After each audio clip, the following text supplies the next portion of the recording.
Halaka, lagot, Paulo, may banat kay Samuel B. dahil nasaktan niya si Kim Chu.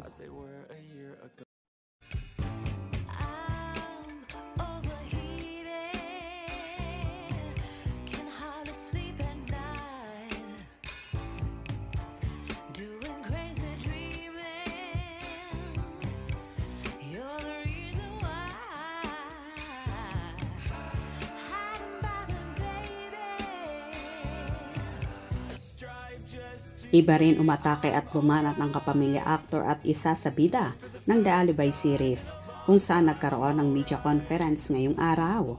Bawat cast nga ay natanong kung ano ang mga hindi malilimutang experiences sa scenes ng The Alibay kung saan natanong si Sam Milby ng correspondent na si MJ Felipe.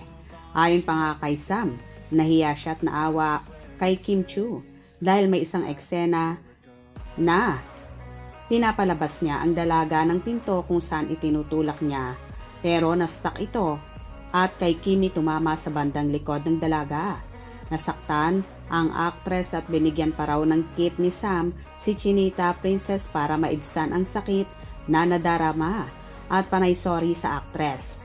Dito nga ay bigla namang humirit at bumanat si Paolo Avellino at sinabing, "So, palagi kang nakakasakit nang hindi mo sinasadya." Ganun ba yon? Kung saan tawang-tawa si Paolo at alam naman ng lahat na biro lang yon ng aktor. Tawang-tawa rin naman si Sam sa binitawang salitang yon ni Paolo.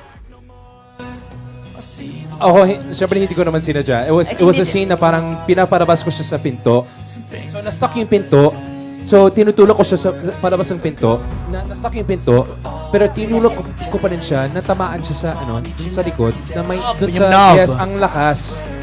So we had to stop taping kasi it was super sakit sa kanya. On your tailbone, yes, on your tailbone. It was super sakit. So lagi ka nakakasakit nang hindi mo sinasadya. Hala, super. Huy! Hala, super naman talaga. Anyways!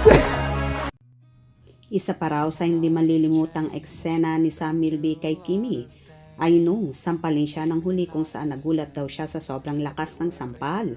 Sambit naman ni Kimi kasi may backstory kasi kami kung saan tawang-tawa din ang dalaga at sa pagpapatuloy pa ni Sam, ayaw daw niya ng peking sampalan at gusto niya talaga ay totohanan talaga. O diba kaloka nga ang banat na yon ni Paulo na kahit biro tila may laman. Kaya nga natatawa na rin lang si Sam. Anyway, so excited na nga ang lahat sa muling pagbabalik at pagpapalabas ng The Alibay series sa Free TV at narito naman ang ilang kuda at kilig na komento. Wow, may aabangan na naman ang mga Gen Z at mga adults at young hearts. Kay Ate Kim at Kuya Pau lang ako nakafocus mga be. Ang gaganda at gwapo, ang gagaling pa sa aktingan. Obvious si Pau, Kimi, mag-entertain ka ng suitors, wag mo nang hintayin si Pau please. Action speaks louder than words, ika nga. Ang ganda ng Kim Pao, si Pao. Ang neat magdamit ngayon. Ang ganda ni Ate Kim Chu. Kim Chu and Paolo Avellino. Sweetheart, I am so excited to see what's next for you both. The Alibay Grand Media Conference is going to be epic. Hindi sweet ngayon, at least may mga pa-flowers na alala sa Valentine's Day. I love Kim pero parang di sila bagay. Hindi man lang nakahawak. Sweet si Kim, kaya sana sweet din ang magiging partner niya. For promo yan sa series, di kailangan maglampungan, mga syunga-syunga, mga utak, ewan ko ba, ilugar, ang kapaitan. Parang hindi sila Kim at Pao. Yes, super. Saya sa MediaCon, #KimPao Forever Love. Tingnan natin, panoorin namin yan, tagal ipalabas. May iba pong photos later na heart sa likod ni Kim si Paulo. Ito kasi unang kuha kadadating nila. Done watching. Great job team. Ganda talaga ni Kimi. Pogi. Anak. Season 2 na. Good luck. Napanood ko na ito sa Prime Video. O diba, halos lahat ay inaabangan na nga ang Season 2 ng naturang pagpapalabas ng The Alibay series.